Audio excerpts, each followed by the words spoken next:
আমরা প্রশ্ন করতে চাই, ছাত্রলীগ কবে পুলিশের টিকিট পেয়েছে? তাদেরকে ফৌজদারি আইন হাতে তোলার দায়িত্ব কে দিয়েছে?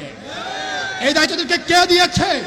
আওয়ামী লীগ বাংলাদেশকে যে জায়গায় নিয়ে যাচ্ছে, আওয়ামী লীগ বাংলাদেশকে যে জায়গায় ঠেলে দিচ্ছে, আমরা তো মনে করি আওয়ামী লীগ যে রাষ্ট্র উন্মুক্ত করছে, যখন আপনাদেরকে মাথায় রাখতে হবে আজীবন আপনারা ক্ষমতায় থাকতে পারবেন না।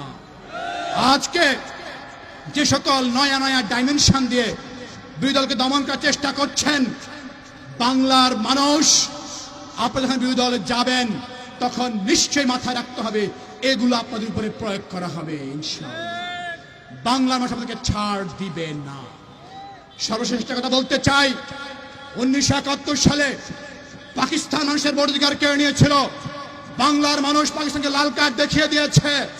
1971 সালে পাকিস্তান বাংলার মানুষের ভোটাধিকার কেড়ে নিয়েছিল, বাংলার মানুষ পাকিস্তানকে প্রত্যাখ্যান করেছে। 1971 সালে পাকিস্তান আমাদের ভোটাধিকার কেড়ে নিয়েছিল, বাসাধিকার কেড়ে নিয়েছিল, বাংলার মানুষ পাকিস্তানের বিরুদ্ধে লড়াই করেছে, সংগ্রাম করেছে।